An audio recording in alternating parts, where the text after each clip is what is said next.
Hello, Leo, and welcome to Dharma, the 2020 spring reading from Planet Waves. My name is Eric Francis Coppolino. This is the fifth reading in the series, if you don't count the introduction, which basically maps out the ideas and the astrology without placing them in the framework of any sign.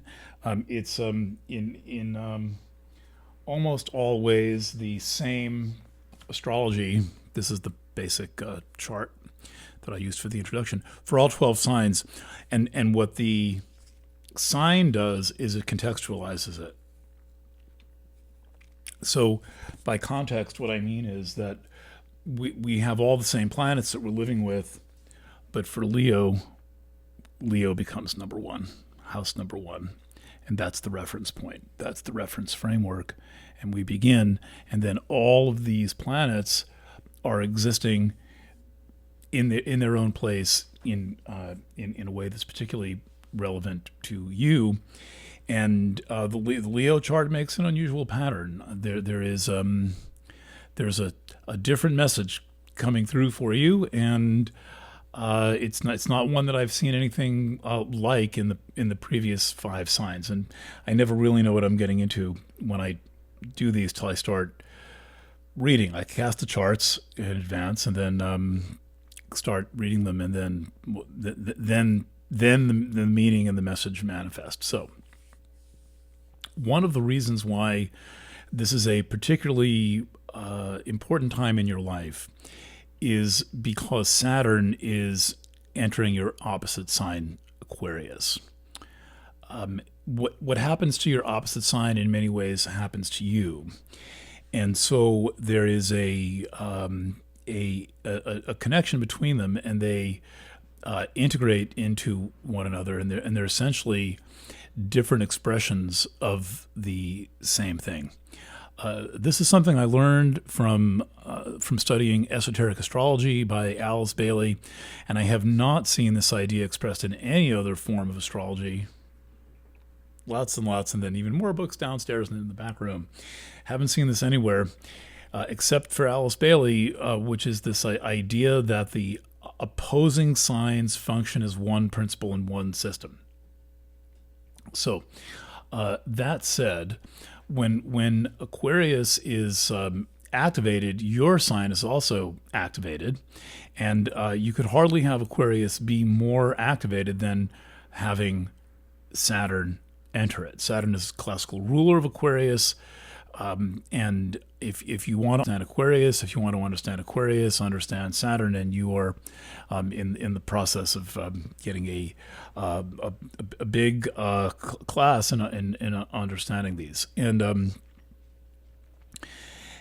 it is not only Saturn that's going to be present in your sign. I'll give you an idea of how that looks, by the way. There's Saturn. It's currently there now. Jupiter's not there, so we can just pretend that. How do we do that? Well, there we go. We'll cover that up. So this is how the sky looks right now, written in blue Sharpie. And so Saturn is in Aquarius, and it will be in Aquarius for a couple of more months. Then it's going to retrograde back into Capricorn, and then in December re-enter Aquarius, and then Jupiter is going to follow it into Aquarius. Then the two are going to form a conjunction on the 21st of December. That's where this is all headed.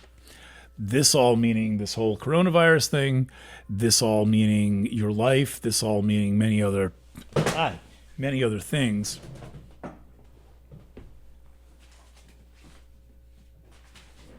Pardon me.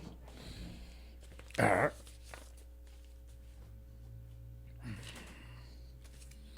is a book about Harriet Tubman, by the way.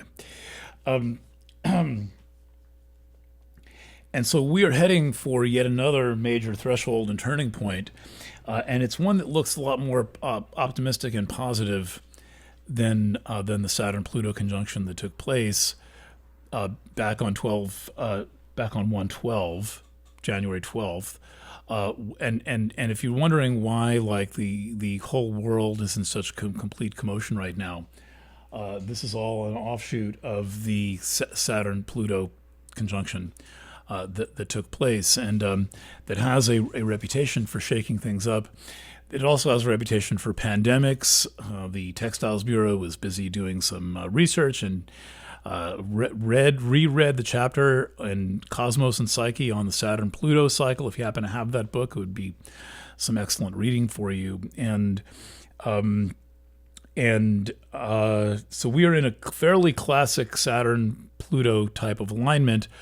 Fortunately, that's over. That has there's not going to be three of those. You either get 1, 3, 5, or 7 of things, depending on how slowly the planets go. Usually you get 3.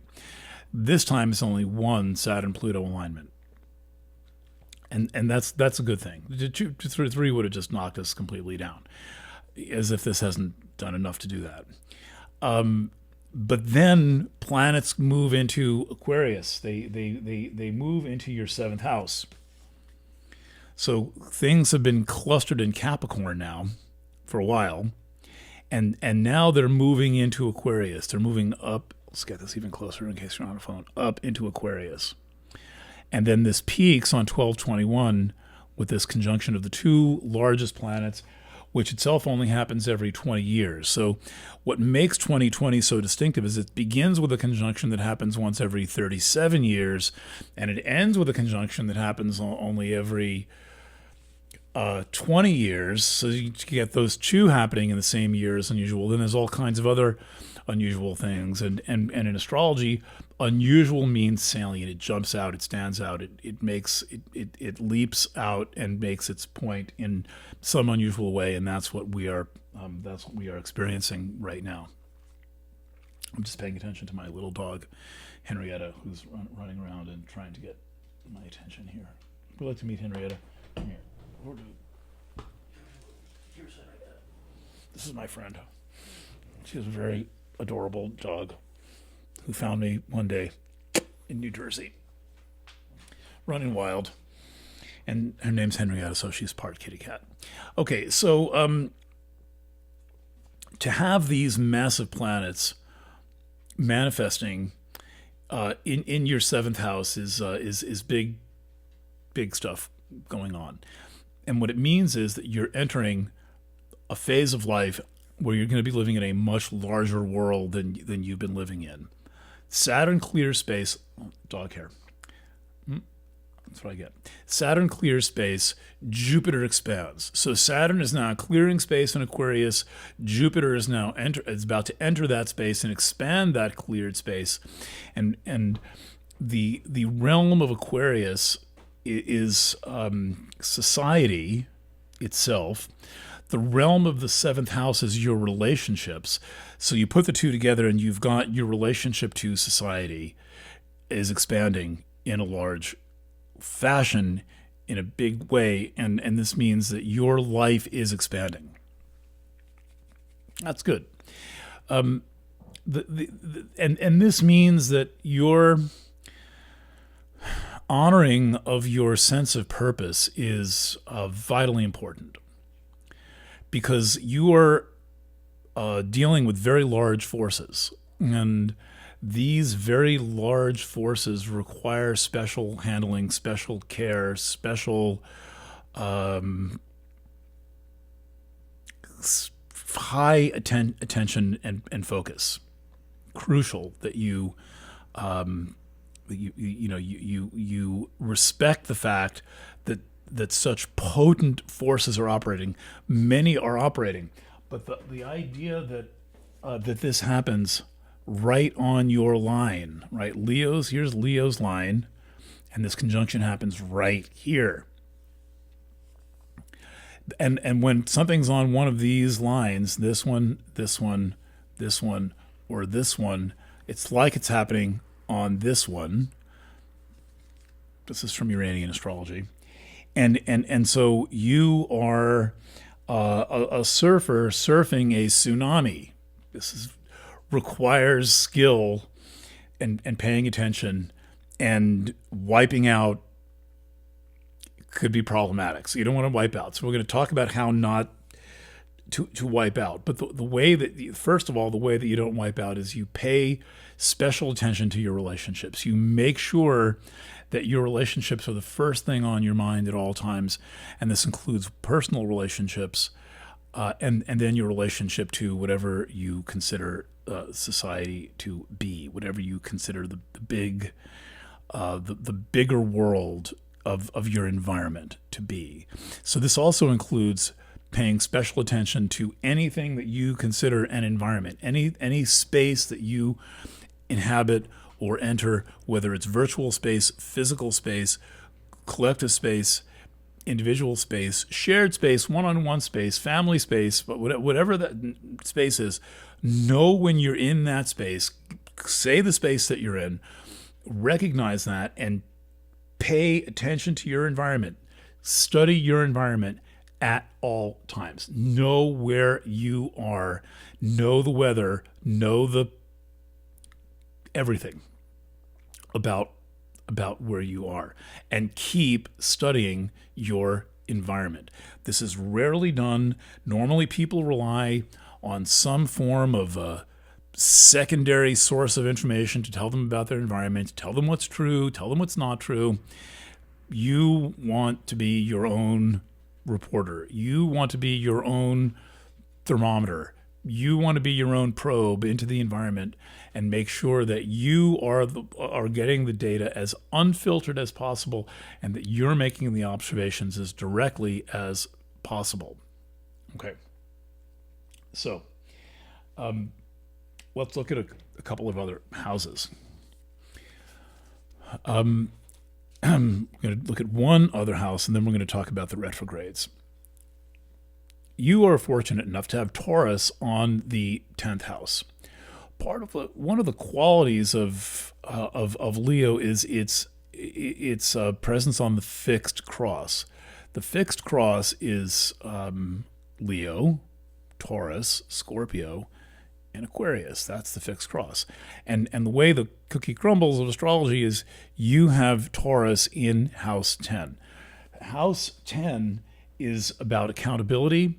It's about respect. It's about your authority. It's about your reputation. It's about how you're perceived. It's a very important house of public image. And then it's all, but I think of all of the themes of the 10th, accountability, responsibility, and visibility are the three themes of the 10th house that are the most crucial. And you have Taurus there, which is a very good sign to have on the 10th house, because it is stable, it is solid, and it looks good. This is important. Taurus usually looks good. You will hardly ever meet a person with a strong Taurus signature who doesn't present themselves well, who doesn't fully understand that their presentation matters. I refer to it at Planet Waves as bella figura. It's an Italian thing. You have to look good, and you get that. Okay, great. Now, to this stability and presentation in this house of reputation and accountability, we're adding the planet Uranus. Uranus is revolutionary. Uranus is the kind of a thing that will overturn known reality and be responsible for very rapid changes, advances, inventions, progressions, and movements. Sometimes they happen so fast, no one even saw them coming.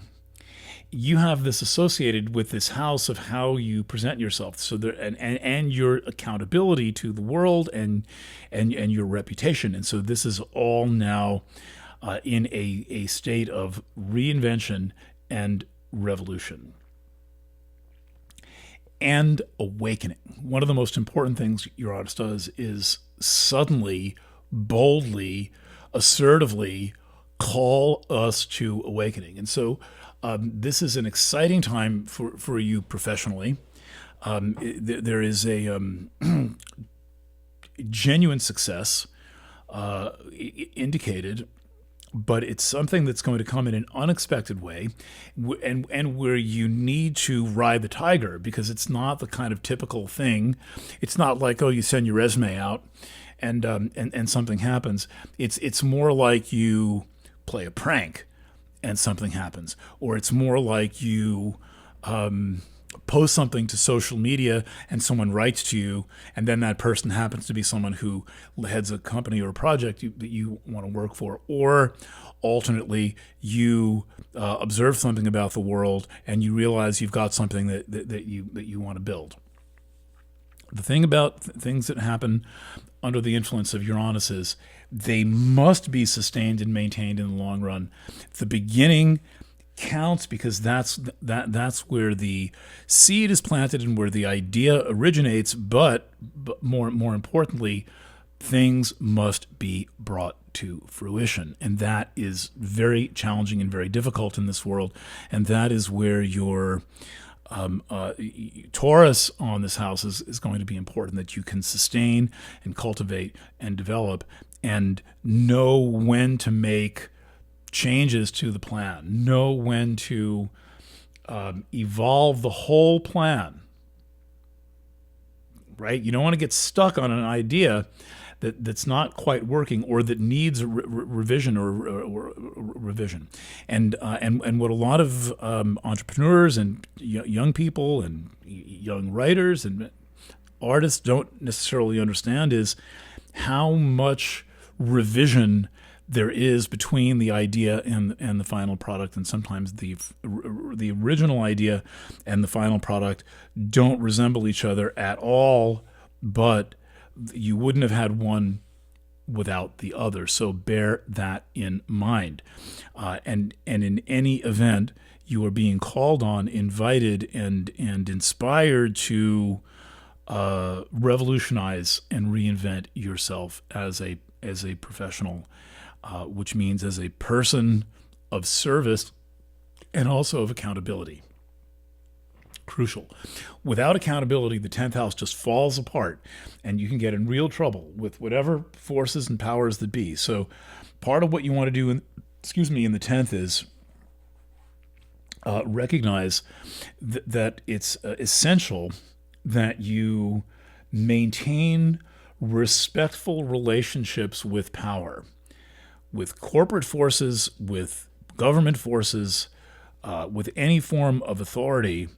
Even as you're rebelling, even as you might be revolting and rebelling and waging revolution, that you still must maintain respectful relationships. You file your taxes, you do the right thing, you pay attention to the law and the way to do things, and you honor the requirements. Henrietta, come here, Henrietta.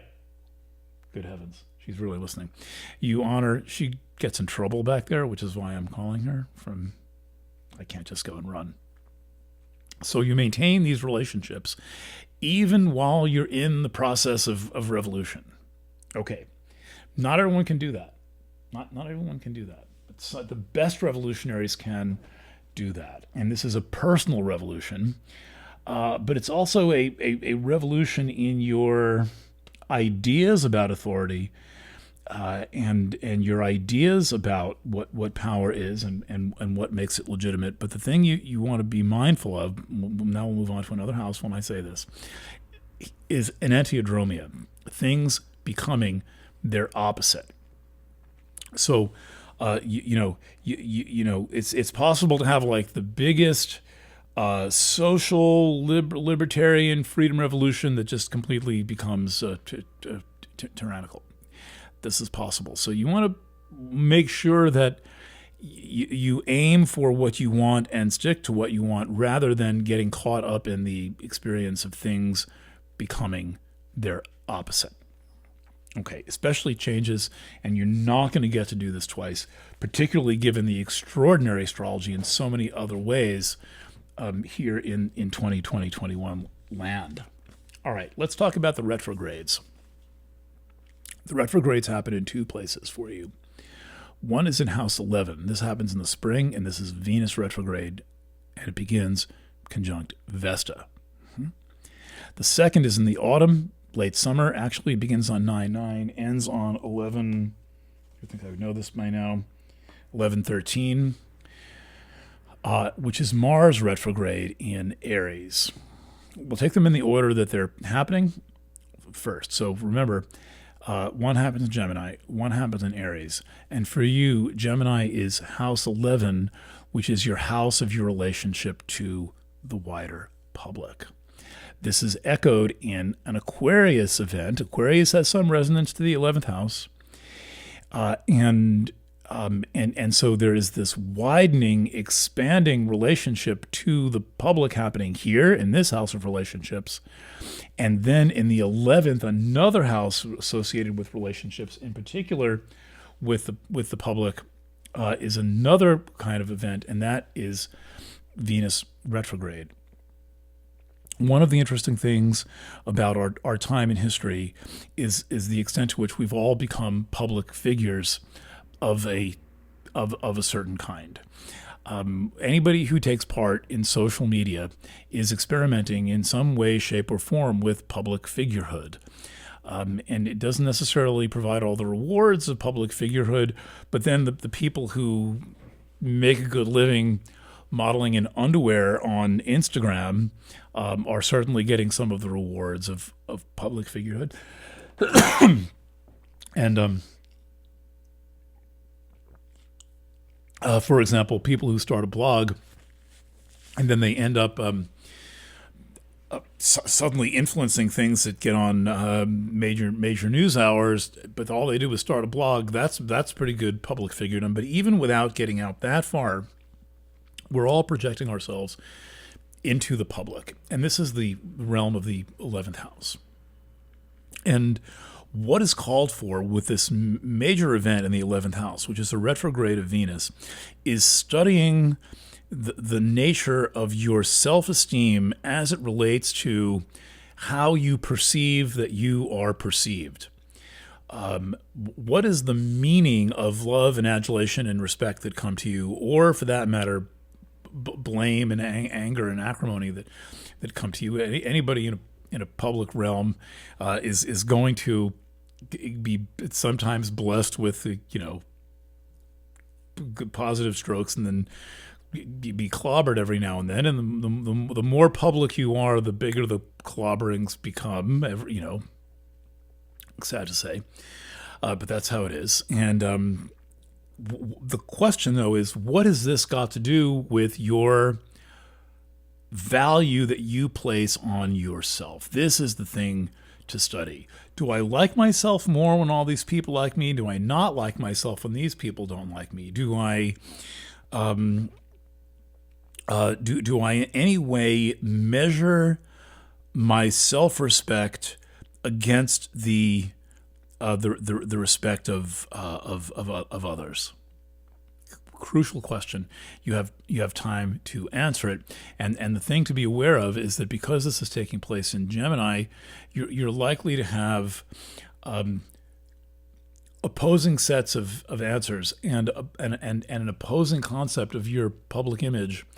And it's possible that you perceive yourself in one way and others perceive you another way, and you have to sort out what's true and what's not true. And the other question associated with Vesta is, what is the service that you're actually offering, and how committed are you to that service as a thing in itself? Vesta is all about service, and it's all about the devotion that you have and what you're willing to give to the cause, which in this case is some combination of your own cause and some combination of a larger cause. An important thing to remember about this Venus retrograde is that because Venus rules your 10th, this is Taurus, right? 10th house, Taurus, career, reputation, accountability, right? And it has a ruling planet. That ruling planet is Venus. Venus is in Gemini. Venus is going to be retrograde in Gemini in an even more visible house than the 10th. Whatever you're doing whatever this retrograde is about, whatever this series of events is about from roughly now through the end of June, whatever that's about, you can be sure that this is about your professional life in some way. Even though it may seem social, it may seem friendly, it may seem casual. The 11th has a more casual feeling, an informal feeling than the 10th. It doesn't matter. The most important gains that you make in your career, your professional life, and in your public reputation are going to be associated with things that come out of this informal realm. And so there's another spin on this, like revolution and Taurus in your 10th, which is to say taking a more informal approach, but remembering that everything counts just as much, and that often in informal settings, even the small social faux pas can be as big as the big breach of etiquette protocol or something like this. So you want to mind your P's and Q's when you're in any informal social situation. I imagine there'll be some informal, we'll go back to having some informal social situations, even if we all have to stand 6 feet apart and yell across the room at each other. That these will resume, and this also includes everything you do in public space on the internet, which is in many ways an 11th house creature, nicely described by Gemini. Make sure, without being stiff and stuffy and in any way pretentious, remember that you're being seen and evaluated at all times. And therefore, in being seen and evaluated at all times, you want to make sure that you are at all times presenting your devotion to your truth. Cancel culture is a real thing. I think that cancel culture is perfectly evil, but the mistake that people make is that they drop their guard and say and do stupid things in public forums. And so make sure that what you do is what you're willing to live with. Two other things are going to happen. You're going to make mistakes. That's fine. They happen, and there's ways to recover from mistakes. The second thing is you're going to do things that have an outcome that you cannot predict. This is a function of Uranus and the 10th. You cannot predict. And then as a result, there's going to be some development that you can't predict, and then you have to work with that and go with that rather than getting hung up about it. So use accidental situations as ways to veer in unexpected ways. And some of the best developments are going to come through these, what I've been describing as like these surprising revolutionary moments associated with Uranus being such a powerful force in your life. You're not going to be able to necessarily predict quite exactly what it is that's going to be the outcome, but you should get used to using these unexpected developments in ways that advance your cause, advance the conversation, advance your public standing. And by the way, the 11th, where Venus retrograde is happening, is a house that's very much connected to professional revenue. So this is about an exploration and about discovering new forms of professional revenue. And in a year's time, you could be doing something completely different. And by the way, while we're on the subject of what you do and what you get paid for, your career at this point going forward has to be exciting. Leos have one reputation that many of them don't deserve, which is needing to be the center of attention and the most important person. The other reputation that Leos deserve but don't have, that I've observed, is the person who stays at work until 11 o'clock at night, and they don't even expect anyone to thank them, and no one thanks them, and they're still willing to do it because they're so devoted to what they're doing, and you are likely to be more of the second type of person. But now that you have Uranus in your 10th, and now that this Venus retrograde experiment is going to happen, the thing that you want to do is make sure that whatever you choose to do is exciting and interesting and provocative and changes you and allows you to change and allows you to experiment. You absolutely must, with Uranus in the 10th house, be able to work your professional experience as an experiment. Therefore, whatever you do, be willing to live with what you do, which means be ethical and be respectful. If you're ethical and you're respectful, you're not going to get in any trouble. Therefore, you can afford to experiment. That's the spirit. That's the spirit. Okay. Speaking of experiments, let's cover one more transit. I might think of something else.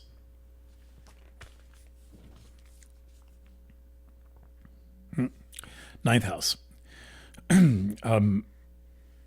Mars retrograde. Ninth house is your philosophy of life. And then it also represents things of an international nature.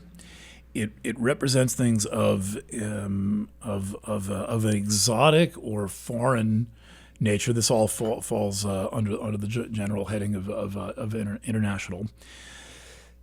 And it also represents things like universities and the higher courts.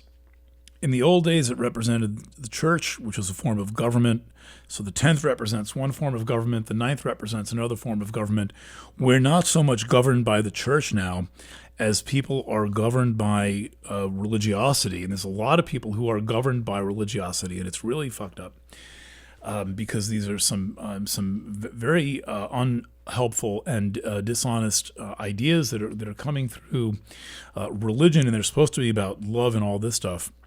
One of the advantages that you have is that you have it in you to be your own religion. I don't know too many religious people, but I would say that religious, like Leos who are religious zealots, are probably the most dangerous people on the planet because they're going to be the most inclined to believe their own lies. I think that's relatively few Leos who fit in this category. In this day and age, there's going to be some. Like, it would be fabulous for a fundamentalist preacher. The reason I say this is because you have Aries on the 9th, and you're likely to seek yourself through these ideas and philosophies. But the good part about this is that you don't want to believe in other people's ideas. You don't want to. You know what I mean? You don't want to be about what someone else defines your reality to be. You are determined to express your reality, to be the person you are, and to live your truth as God's truth. And you understand the idea from Stranger in a Strange Land, where Valentine Michael Smith, who must have been an Aries of some kind, reminds people, thou art God. You understand what that means. And so you want to be your own belief system, and you want to find your own truth. Ultimately, that's the bottom line of Leo from a spiritual standpoint. So what's going on now, I don't need the chart for the moment, is that Chiron is in Aries right now. And Chiron's presence in Aries is intensifying this personal quest for truth. Chiron will do this wherever you put it. You can put Chiron in Ophiuchus, or you can move Chiron to another solar system. It's still going to have the emphasis on the individual quest for truth. But put it in the 9th house of a Leo with Aries on the 9th, and you intensify this quest. Now Mars is going to be retrograde. Just to imprint a visual for you here, Mars is going to be retrograde in the ninth, which means Mars retrograde means Mars stays in one place for 5.5 months. The orbit of Mars is only 2 years. For every Mars orbit, it spends approximately 1/4 of that orbit in the equivalent of one sign, really more like 12 or 14 degrees. Very narrow band. And so if you but from end to end, the entire time Mars is going to be in Aries, goes from basically July through early January in this realm of the sky here, which means that Mars is going to make a conjunction to Chiron on July 14. It'll make a conjunction to Salacia. I'm going to come to that back in a second.